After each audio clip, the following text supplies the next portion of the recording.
So, oh, thank you. So the first sort of area is about vision. Important things to know is that vision takes up a pretty important part, 30% of the cerebral cortex. It involves a huge part of the brain. Understands sort of the pathway that the light takes, cornea, cornea, pupil, retina, optic nerves into the brain. Understands sort of what each of those do in terms of transducing the light, how the iris is able to regulate the pupil, what the lens does to change the angle of light to focus on the retina. Visual input, it's a 2D reversed image. So if you're looking at something, the way it's actually mapped onto your retina, it's flipped. There are images of that in your book. And then understand sort of the neural pathways within the retina, what the ganglion cells do, the interneurons and the photoreceptors, rods and cones. The ganglion cells themselves each have receptive fields. The book goes into a little bit of detail about the idea of receptive fields and how those can overlap and how different receptive fields follow different shapes or follow different patterns and such. Center of retina is your fovea, which has the highest density of cones, and the fovea surrounds the macula. And as people grow older, you can have macular degeneration, which is a pretty common cause of visual acuity loss in the elderly. In terms of visual processing, retinal photoreceptors, again, the rods and cones, they convert light into electrical energy, which can then be transduced into optic nerves. The optic nerves then travel into the optic chiasm. So if you just understand sort of how the optic tracks cross each other, and if you think about, if you have a lesion on one side of the optic tract or on the other side of the optic tract, what that might do to changes in your vision. The optic nerves go to the lateral geniculate nucleus in the thalamus and then to the visual cortex. And then the visual cortical cells possess different types of receptive fields, sort of similar to what we were talking about before with the ganglion cells. The visual streams are where they go, sort of the optic radiations here. They can go dorsally through the parietal lobe, and that tells you sort of where things are. They can travel ventrally through the temporal lobe, and that tells you what things are. And you need both eyes in order to process depth. If you put on an eye patch, then you can't really process depth at all. And then the book moves on to hearing. So thinking about sound waves. So a little bit of a different idea from vision. Sound waves went to your eardrum. The eardrum will then vibrate according to the sound waves. And this vibration activates sort of the malleus, incus, and stapes, otherwise known as the hammer, anvil, and stirrup. And these just become progressively smaller and just amplify the vibrations. And then it travels into a liquid area. The oval window is able to convert the vibrations to fluid waves, and then these fluid waves travel throughout the cochlea to activate the hair cells. And the hair cells are then able to transduce these fluid waves into electrical energy, going to the auditory nerve, which then go to the thalamus and the auditory cortex. So the sort of main idea here is just thinking about the order of things that are activated and sort of what they actually transduce. And then another thing is tonotopy, which is the basilar membrane has sections along it where the hair cells are attuned to specific frequencies. So some parts are attuned to low frequencies, some parts are attuned to high frequencies. And so the frequency of the vibrations will determine which hair cells are being activated at that time. Okay, taste and smell. So you have taste buds all over your tongue. They convert taste molecules to electrical energy. This electrical energy goes along several different cranial nerves to the thalamus and to the cortex. You have the 5 different tastes, and the book makes a point of saying that the tastes are no longer thought to be divided along the tongue. There used to be a model where, like sour, bitter was in the back or something, but that's no longer the case. Taste buds are distributed throughout. Similarly, nerves in the olfactory bulb convert odors to electrical energy. And the important thing is that odor is the only sense that does not pass through the thalamus. It goes directly to the cortex. Olfactory nerves are also able to become newly generated throughout life. One of the only neurons that are able to undergo neurogenesis outside of the toddler phase. And taste and smell tend to be combined in the brain and are integrally linked to memory.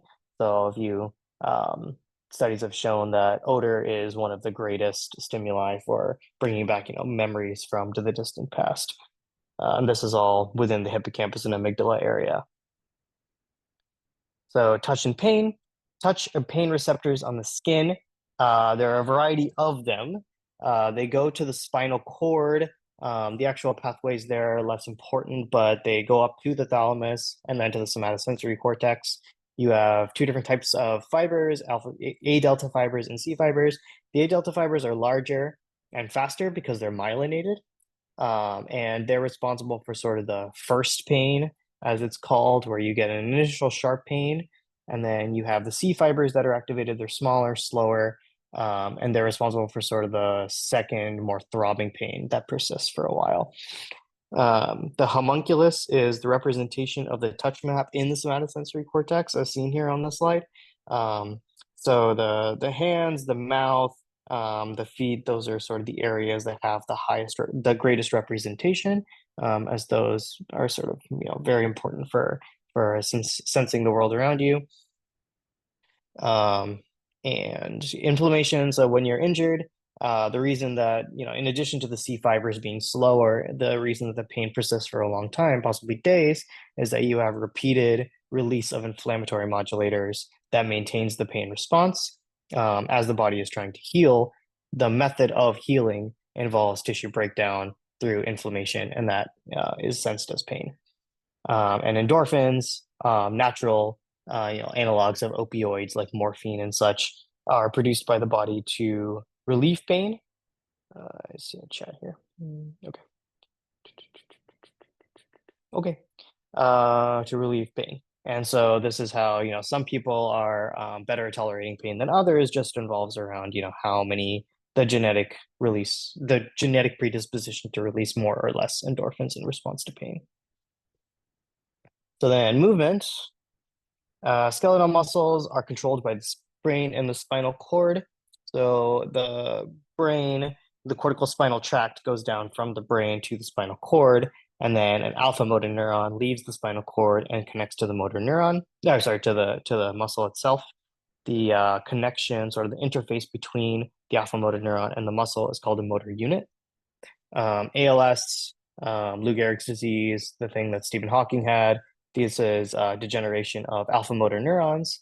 And so this leads to loss of movement, loss of breathing, lots of things. Reflexes, these are involuntary movements that are mostly processed in the spinal cord. They form an arc between the muscle to the spinal cord and then back to a contracting muscle. So you have a paired contraction and relaxation.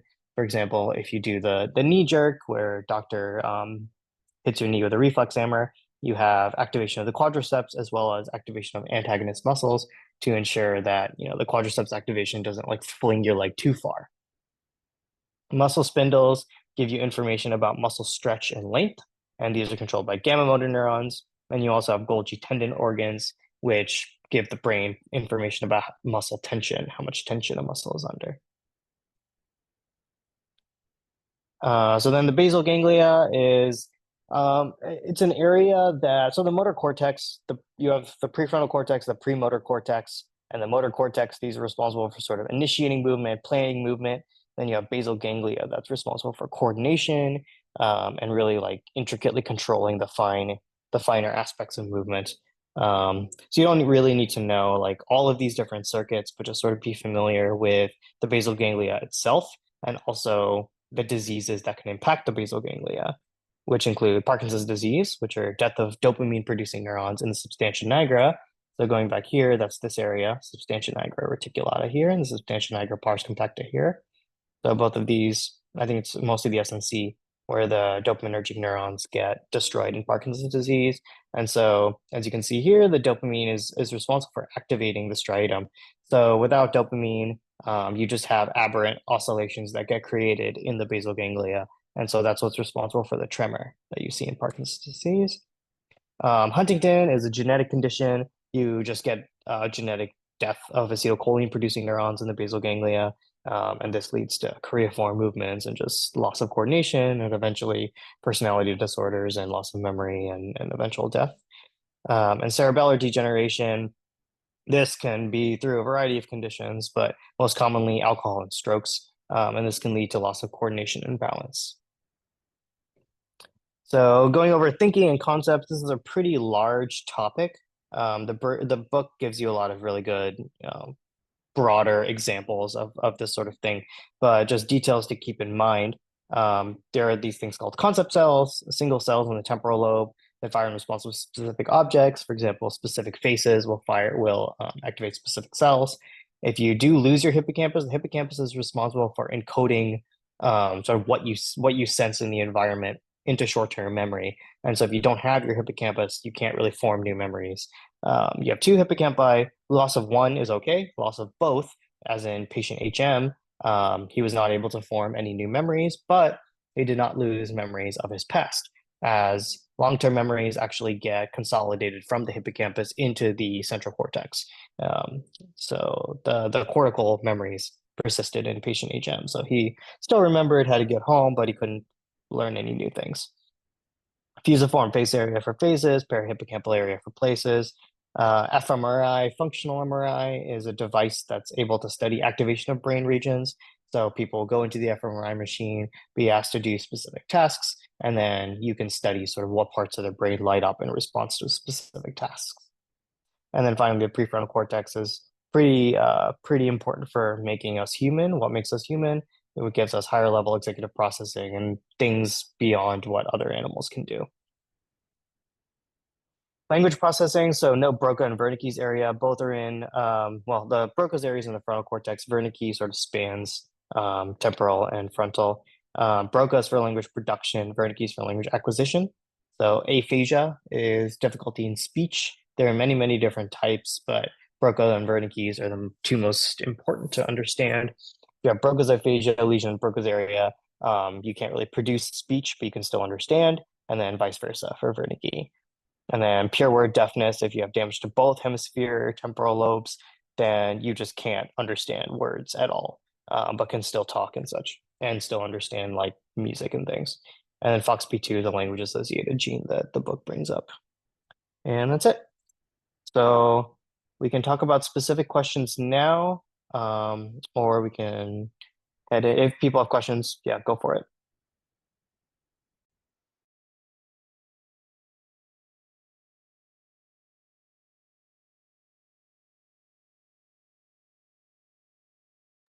Otherwise, we can just jump into the Jeopardy and yeah. Yeah, I can jump into Jeopardy if no one has any questions.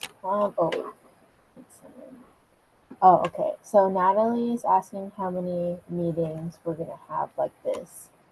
I think technically, so we had one on October 22nd. We have this one on November 12th, and then we have 4 more required, quote unquote, and then one more optional one on October 15th. If that helps answer your question, Natalie. Yes, cool. Okay, let me just share my screen. Sorry, my cat is pulling out, so that might be what you're doing. Oh my God. Students on the call, by the way, would you guys mind putting your first and last name? It's just a bit easier for us to keep track of the scores that way.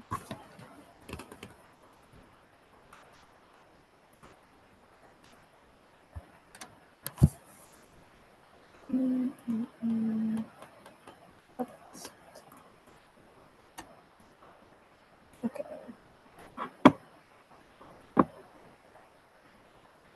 Okay. I can no longer see anything other than my screen. So hopefully it's showing the right thing. If not, let me know. It's showing the Jeopardy. Yeah. Okay, so you'll have to like hit present. Okay, so how about that? Did that fix it? No, we're still seeing like the overview with the preview of the slides on the side. Okay. Maybe we won't count the first 2 questions. Oh, sorry guys. It's all right. Oh. Okay. Sorry, I need you to get off my computer, please. Okay. That's so weird because at least on my side, it's not showing that. Okay, let me.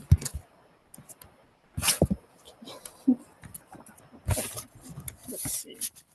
Oh, please get off my computer. Okay, is it working now? No, we still see the preview. Oh my gosh. Okay, I'm highly struggling. Might be Okay. easier just to share your whole screen, then we can just see Okay. what your screen has. Yeah. Okay. Let's do. Let's see, like. Okay. So then I need to share.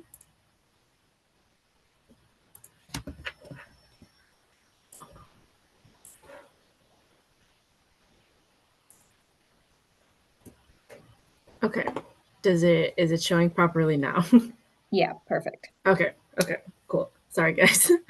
Okay, so this is our Jeopardy game covering which this section is the senses, perception, and executive function. So actually,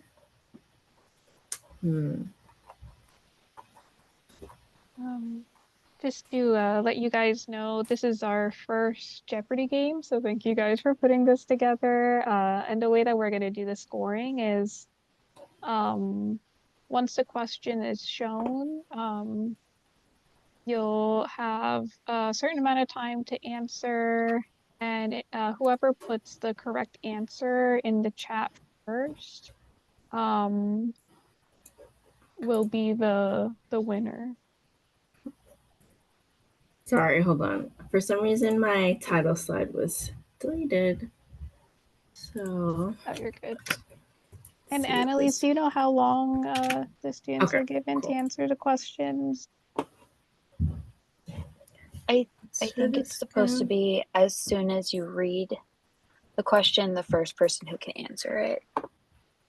Okay. Yeah, because I mean, that's how it works in regular Jeopardy, so we'll do that.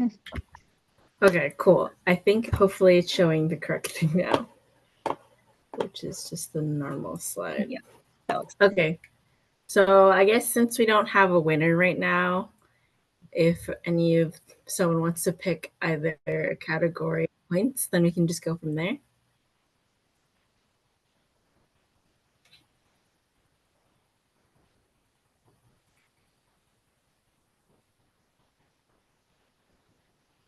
Okay. the chat.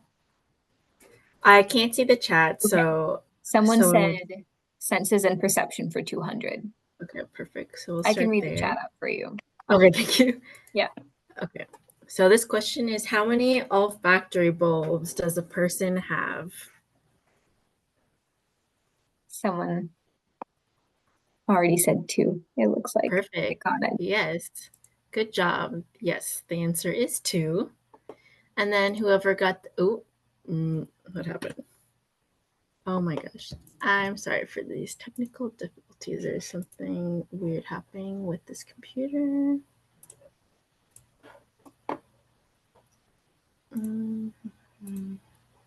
Okay. Is it showing it again?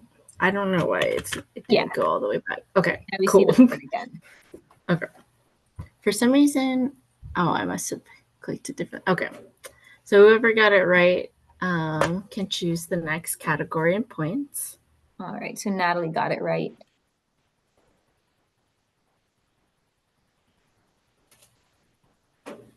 Senses and perception for 300. Okay, big points. So what 2 senses have a close relationship? All right. Got a couple of answers in. The first one again was Natalie, who said smell and taste, and Sarah also said smell and taste. Perfect. Yes, that is the correct answer. Okay, hopefully this lets me go back to the board. I don't know why it's not. For some reason, it's not going back to the home page after I click the home page. If it's not working, we could also just run through them in order. Okay, yeah. Instead of having to worry about the stopping and sharing screen. Sounds good. It's not too difficult. Apologies for that. I guess since we're the guinea pigs. Sophia, if you could send your response to everyone, that'd be great. Sophia asked in the chat, do I send my response to everyone or just the hosts? Okay, yeah. So I guess we'll go back to senses and perception for 100, and then we'll just cycle through normally. Everyone send your responses to everyone. Next question is, oh, I already got an answer. Okay. Totally fine, Natalie. Natalie said gustation. Yes, perfect. It is gustation. So then, yeah, I guess that's mapping kind of weird. Okay. For 400 points, what do the hair cells in the cochlea do?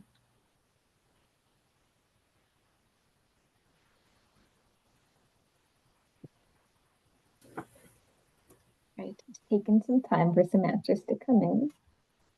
This is a bigger point question. So it is a bigger point question, a little tougher here.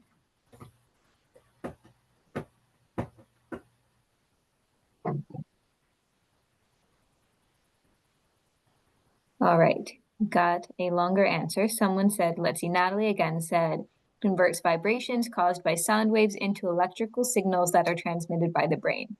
Yes, perfect. Nailed it. Very long answer, but perfect. Yes, very good job. Okay, so senses and perception for 500 points. What does damage to Wernicke's area cause?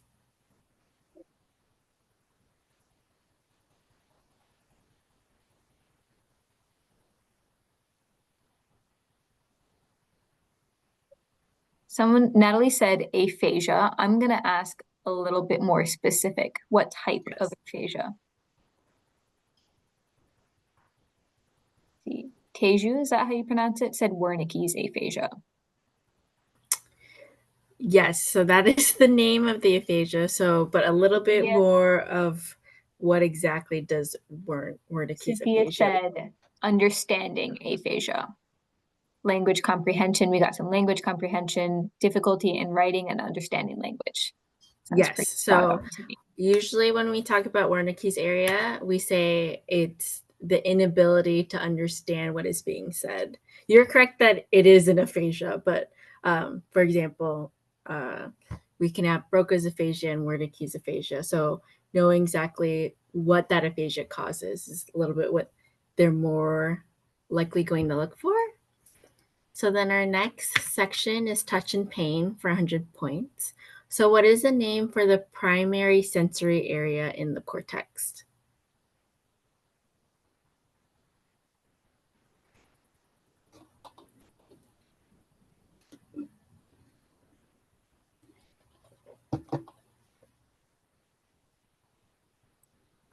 Ava said somatosensory cortex. Yes, good job, Ava. That is correct. So then for 200 points, what is the name for the area of skin over which individual receptor responds?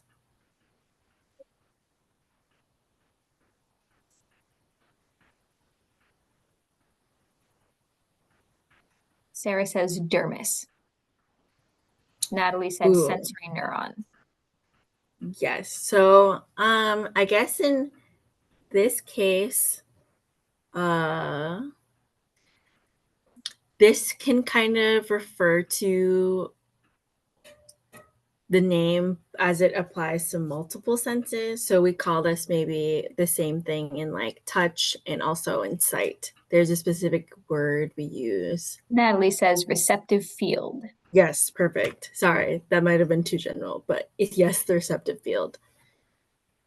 Okay, so what type of fibers are the A, delta, and C fibers?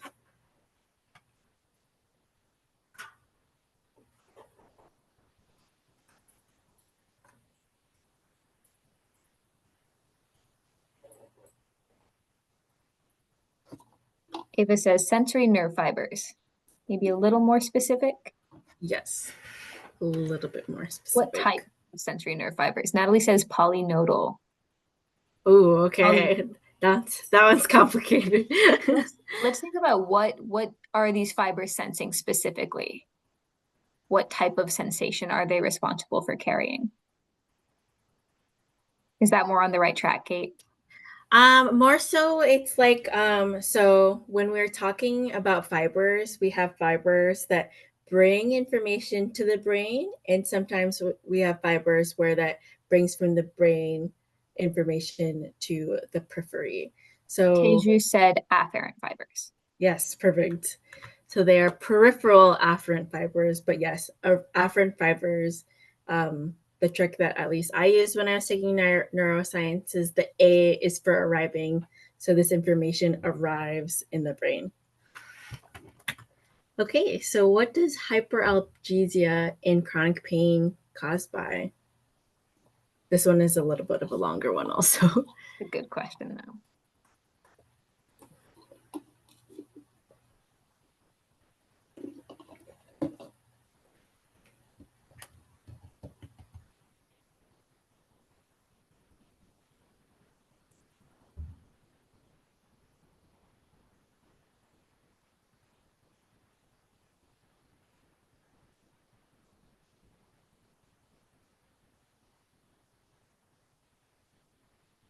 Still waiting on some. Okay, Natalie says changes in the nervous system.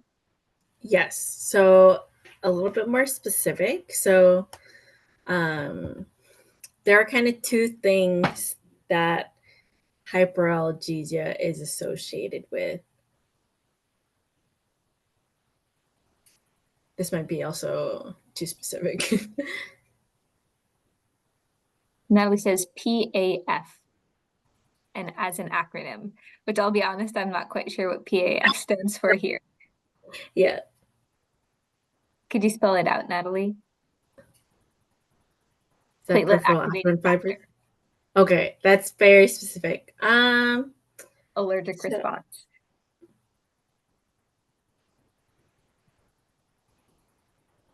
I'm not sure that they're gonna get this one. But That's fair.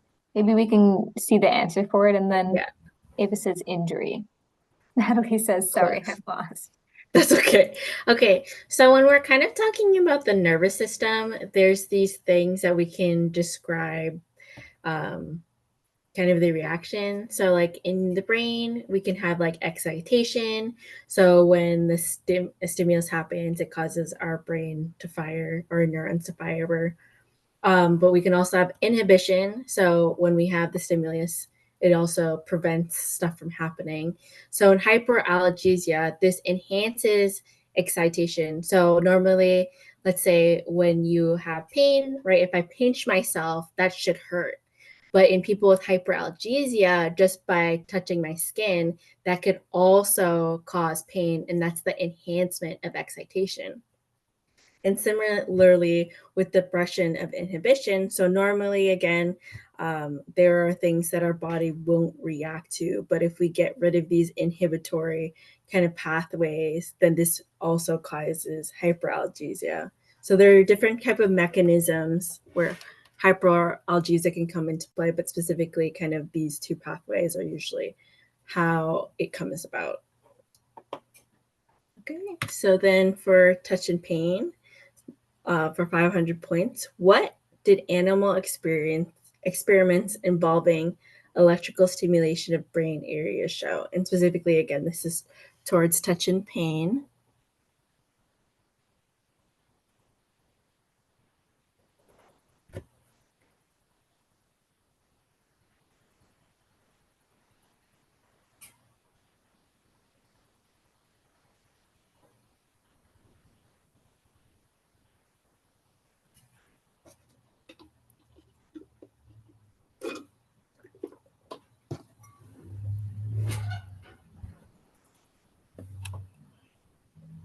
Still waiting on some answers.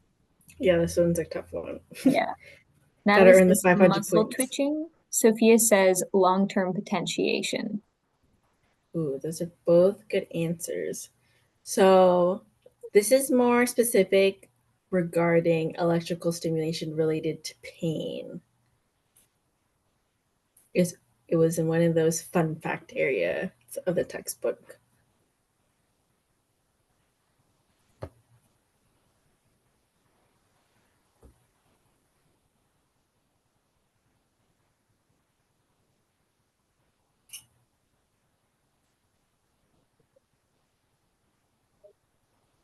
Natalie said, sorry, I didn't hear that. Did you say related to the brain? I think, Kate, I think you said related to pain.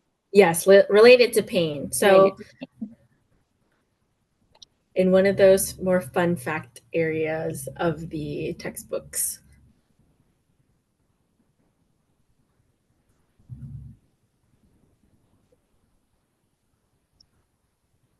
Looks like we might be a little stumped here. That's okay. So the answer for this one is actually elevation and pain threshold. So if we look back to the textbooks, sometimes they put in special fun facts about different experiments that they've done in order to figure out some information related to an area. So I'd recommend looking into those, as it could tell you like how we found out this information in their neuroscience field. But going to vision, so 100 points, so a little bit more easier now. So what type of energy is light?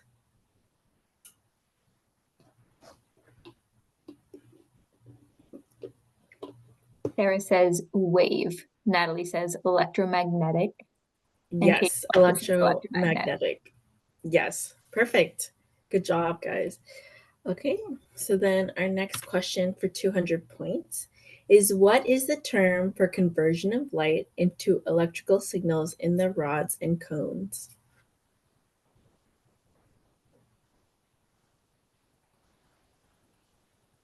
Natalie says phototransduction, and so does Sophia. Yes, you're correct. Phototransduction. So for 300 points, what brain area other than the primary visual cortex contains motion-sensitive neurons?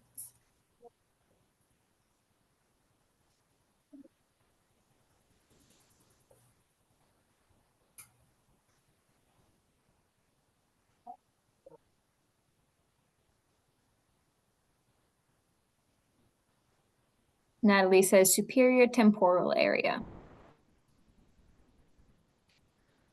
This might go by, that might be right. I think I used a different term though. Natalie says, wait, medial or middle temporal area. Yes.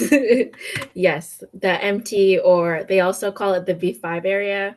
So depending on what you're looking at the brain, sometimes there is different names. So just be aware of that sometimes people can interchange the names of brain areas.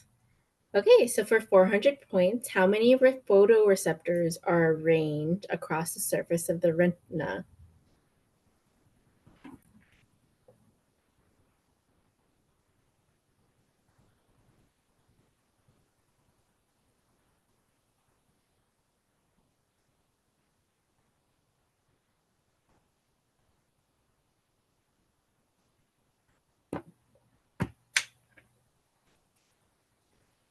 Natalie says over 120 million.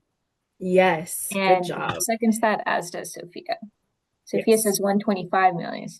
Got it on the dot. Yes, very good. There are so many that are located. Okay, so last question for vision. What is the term for when your left eye sees a pattern of vertical lines while the right eye sees a pattern of horizontal lines?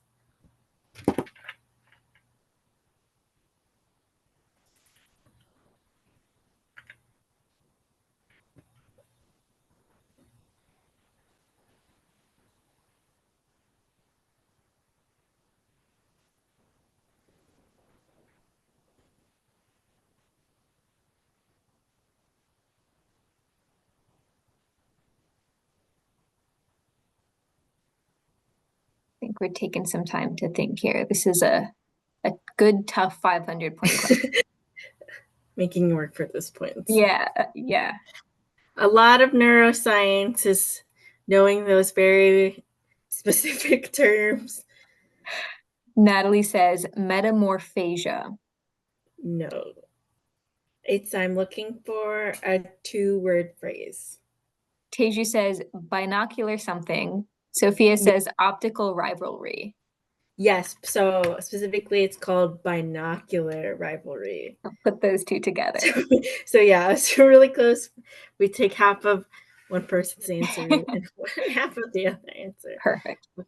Cool. So now we're into movement. So what controls the movement of all skeletal muscles?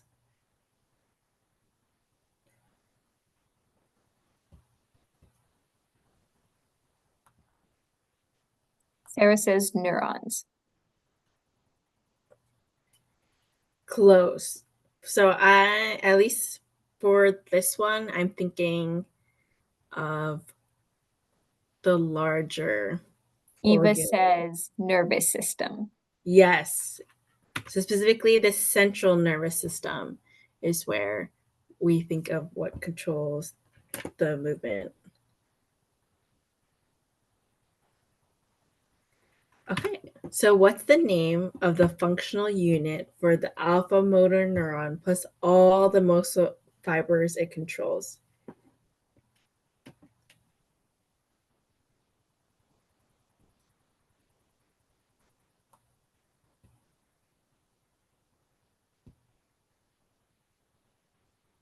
Natalie says motor unit. Yes, good job.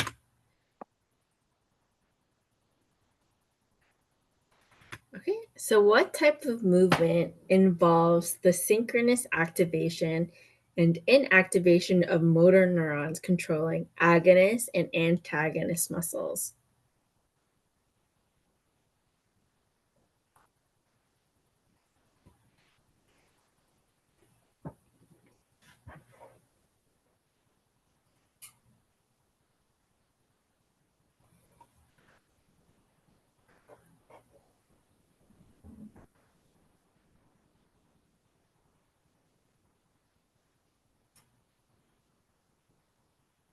I think we're taking a second to think here. Yes, it's a very long definition, but it's one can either be a two-word phrase or one word. Natalie said flexion. Question mark. So flexion describes a type of movement. I'm looking for a different word to describe this specifically. And I think something happened with the PowerPoint where we're seeing kind of the bottom third. We only see the word muscles question mark instead of the whole slide. Okay, let's see. How do I?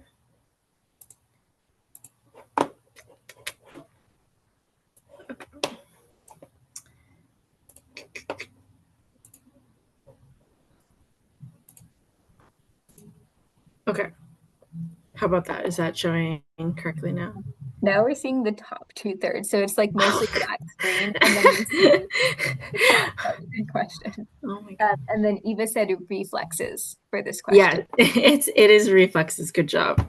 Okay. Let And for the PowerPoint, it looks good to me, so I'm not really Okay. sure why. Well, Molly, maybe I don't know. that's okay. I just won't read the questions then. So we can keep it moving. Yeah. I can Apologies for help the that. Jeopardy. I think, well, this is certainly a first Yeah, this one interesting first time. sounds like a me issue. Sarah said she can see just fine, so Okay. we'll move on. Okay. Okay. So yes, reflexes. Okay. So symptoms such as poorly coordinated movements, loss of balance, slurred speech, and other cognitive difficulties are caused by damage to which brain area? Sarah said cerebellum. Very quick on it. Sophia seconded cerebellum. Yes, good job.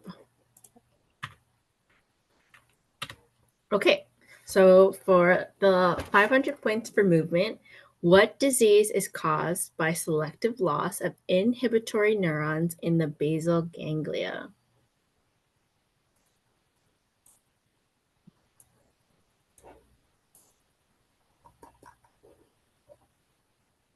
Eva says Parkinson's.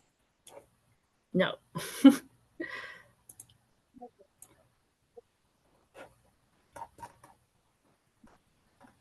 Sarah says Huntington's. Yes, good job.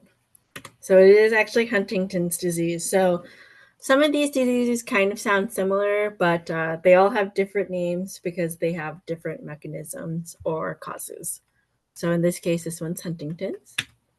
Okay, so for our last category, which is thinking, planning, and language, this is for 100 points. What brain area is responsible for recognizing faces? Oh. Natalie said posterior. No.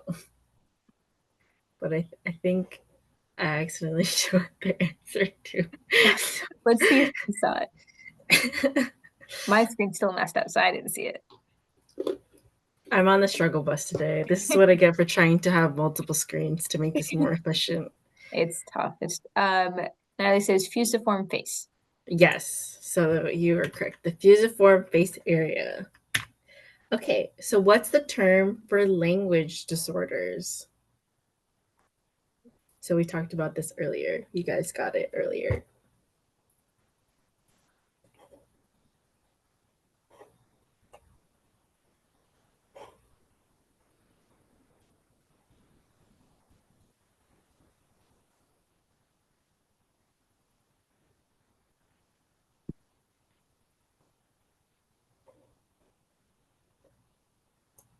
I think we're taking a second here to think. Sophia says aphasia. Yes, good job. Okay, so the answer is aphasias. Perfect. And so Abby talked about this earlier, but what technique is used to measure brain activity? And we can use it to measure brain activity in response to words.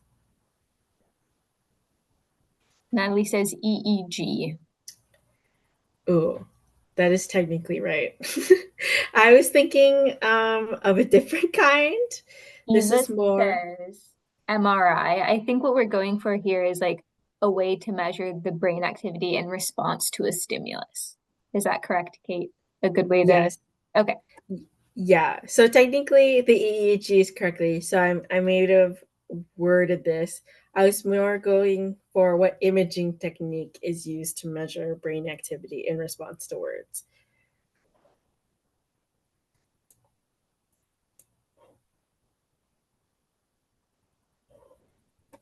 Sophia says fMRI. Yes. So not MRI. So MRI is good for looking at brain structures. So like being able to see parts of the brain, but specifically functional magnetic resonance imaging can kind of tell us what brain areas are active during certain stimuli. So specifically an imaging technique you would use is functional magnetic resonance imaging. Okay. So for 400 points, what is the name for the term for higher level processing that involves inhibition, working memory, and shifting?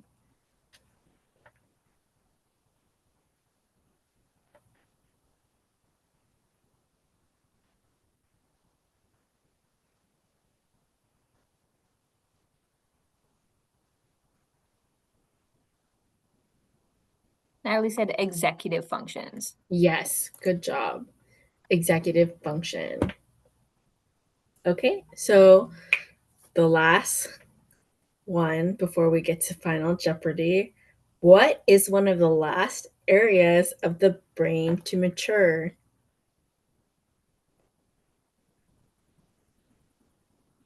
Sarah says hippocampus. Natalie says prefrontal. Cool.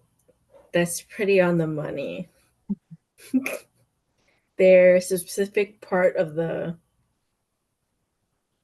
one of those brain areas.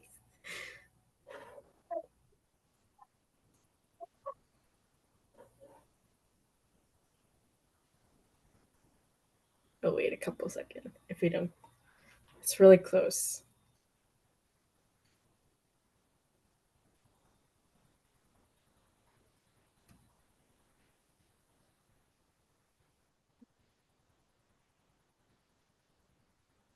Natalie said DLPFC. Dorsolateral prefrontal cortex is That's really close. So the lateral prefrontal cortex Yes. So very close, very close. Okay, so for Final Jeopardy, which I don't actually know how many points Final Jeopardy gets, so I think Gabby will have to know. Okay, so this topic for Final Jeopardy is movement.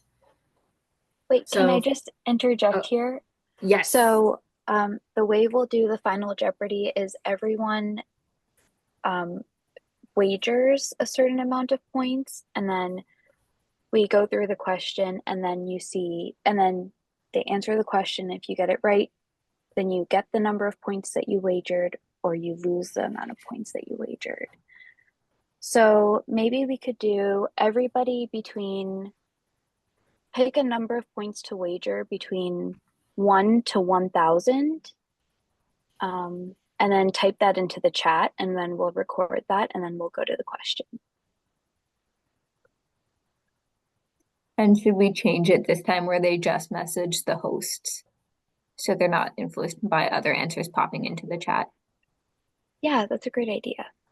Yeah, so message Malu. Sounds good.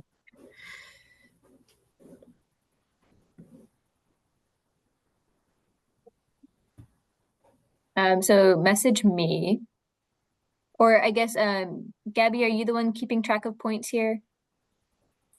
Yeah, Annalise and I are. You could, the way that you type in the chat is on the bottom, like in the chat screen, you'll see it says to everyone. You could change it to, whoever specific person. Yeah, so how about first let's start with everyone put the number of points that you want to wager in the chat as it is right now, sending it to everyone.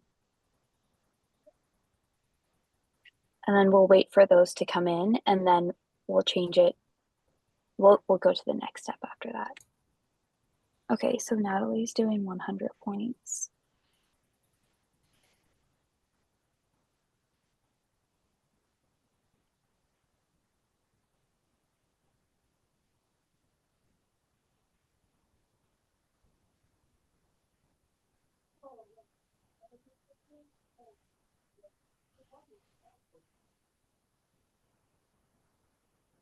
Yes, Eva. So pick a number between 1 to 1,000.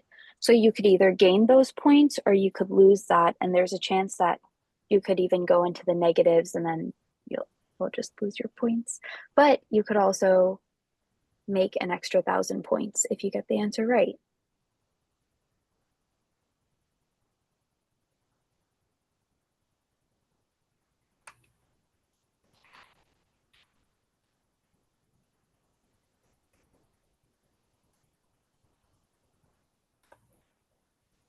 No one wants to wager a lot. I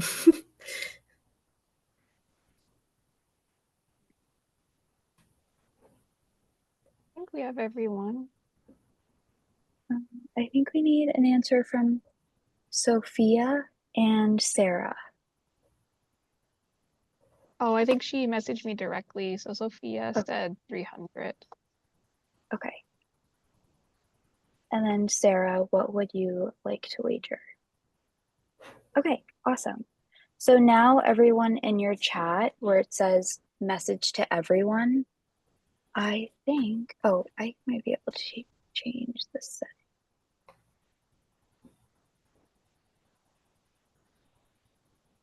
Okay, yeah, so where it says everyone, then just change that to Malu, and then you can send your answers in when you have them.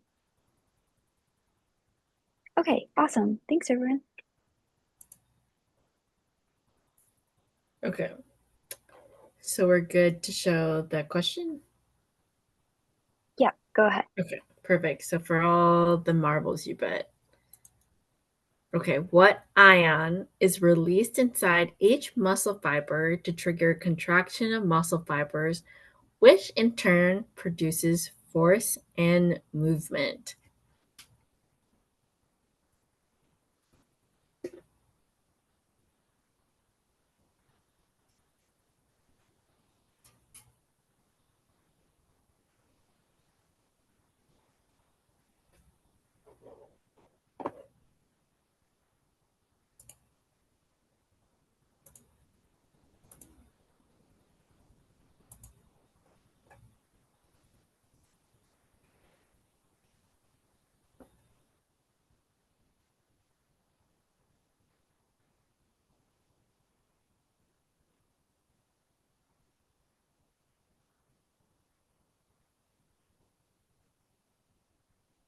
All right, we've gotten 3 answers in, still waiting for a handful.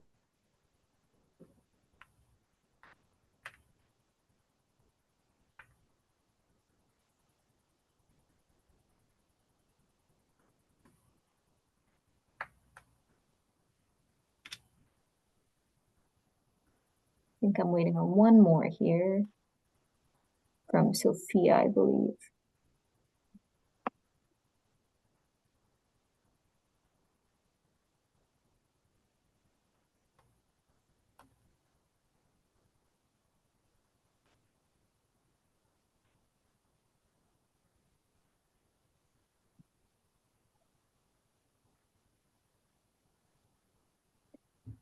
All right, we've gotten all the answers in. I'm going to message our scorekeepers so they can tally this up.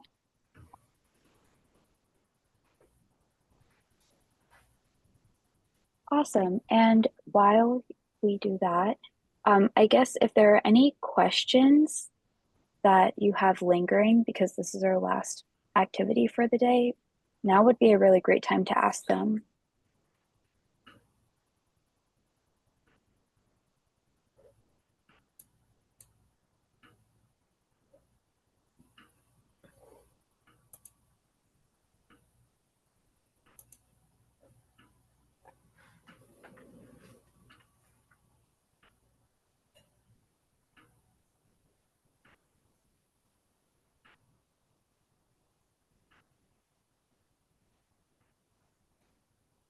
Maybe if there's no questions, we can go through the right answer for this one. Yes. So the correct answer for this question is calcium. So calcium is the ion that gets released. And calcium is a very important ion for the entire nervous system. So that's all we have. Apologies for the Jeopardy board not working or my PowerPoint. So hopefully you guys have better luck next session with Jeopardy. But that's all we have for you guys. And I will stop sharing. Thanks, Malo. Even though that didn't go well. I thought it went very nicely. Great job, guys, and thank you, Kate and Malu, for leading the session. Annalise and I are tallying the points, and it looks like everyone did really well, and it was a really tight race. And the winner of our first Jeopardy game is Natalie Searle. So congrats, Natalie. You'll be getting a gift card actually for winning. So if you can maybe type your email in the chat, and we'll be sending you a gift card. And everyone did a really great job. Thank you guys for your participation today. I do see a few questions in the chat. I'm just noting down Natalie's email first. Sorry, 1 second. um,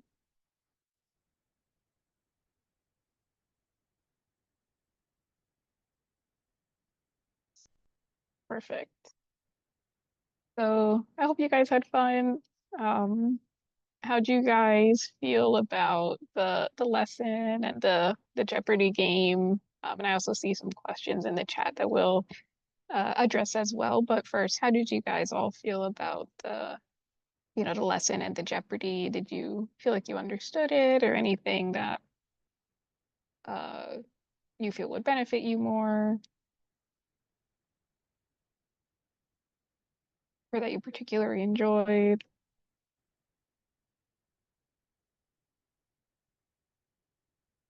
Perfect. So I see a comment. This was fun. It would be great if we had flashcards. So I think actually in the Quizlet that there should be an option to have a flashcard setting. Correct me if I'm wrong, Kate, Malu, and Annalise, but I believe in the Quizlet there's an option for flashcards, or is there not?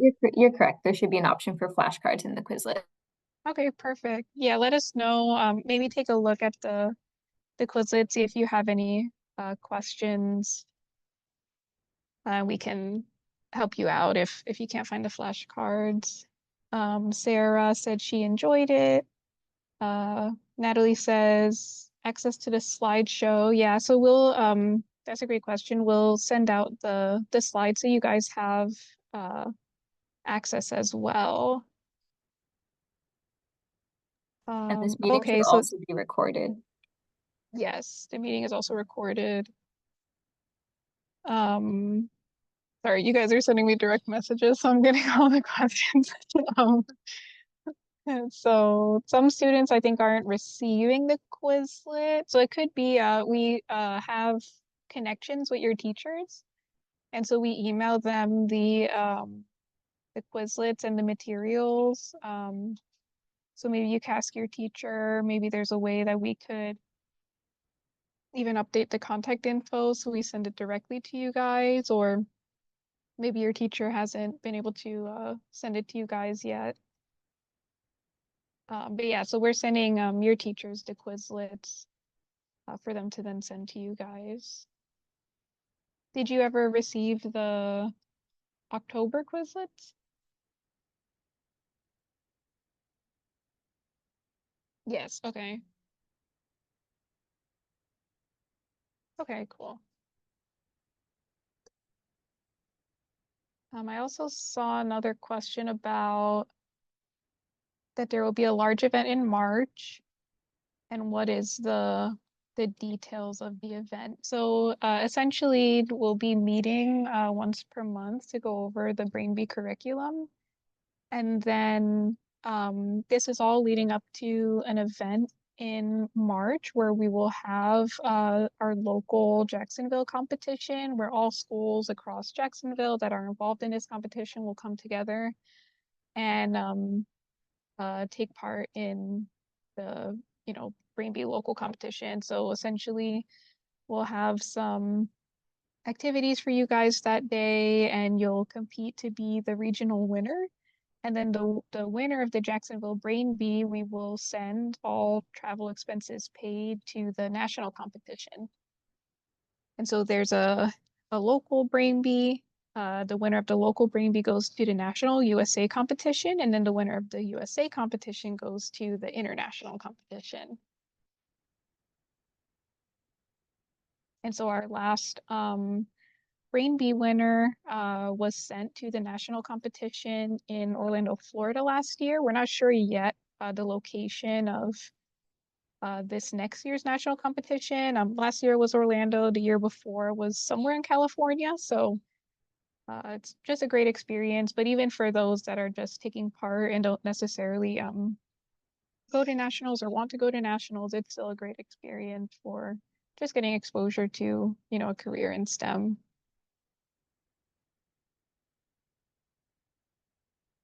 Does anyone have any other question? You can even ask questions about the material specifically and anything that maybe you didn't understand from the material.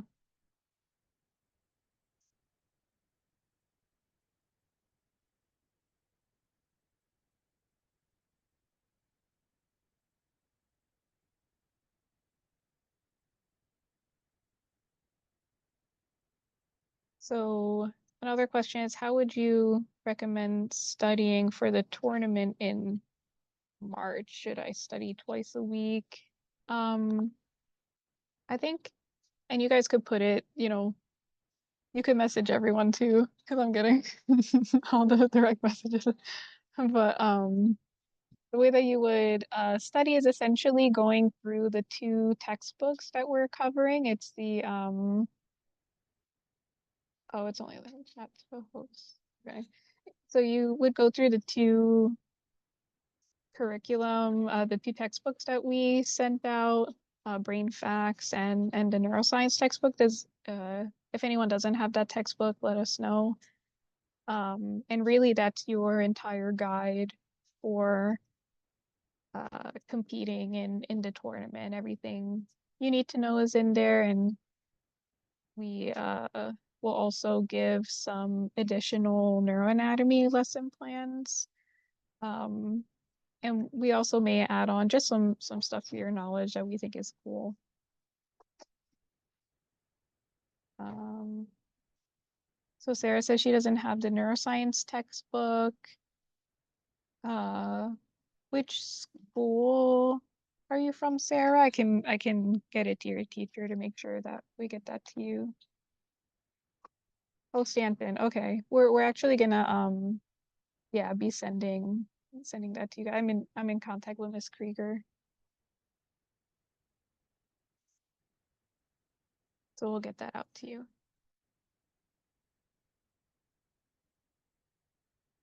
All right. Any other questions?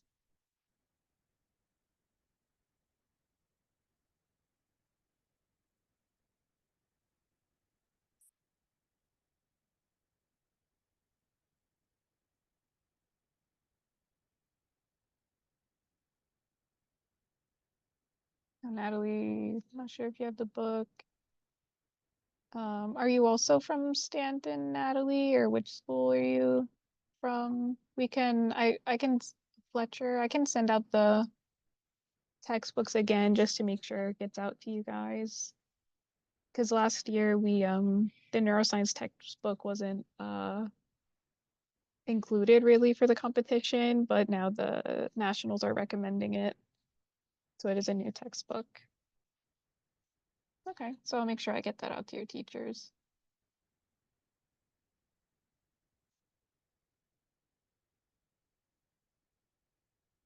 Okay, any other questions? No problem. All right, the last thing I want to say before we all log off is a very special thank you to our TAs.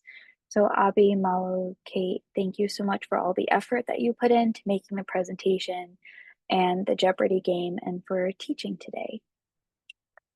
And with that, I guess everyone can log off and we'll see you all next time for our December session.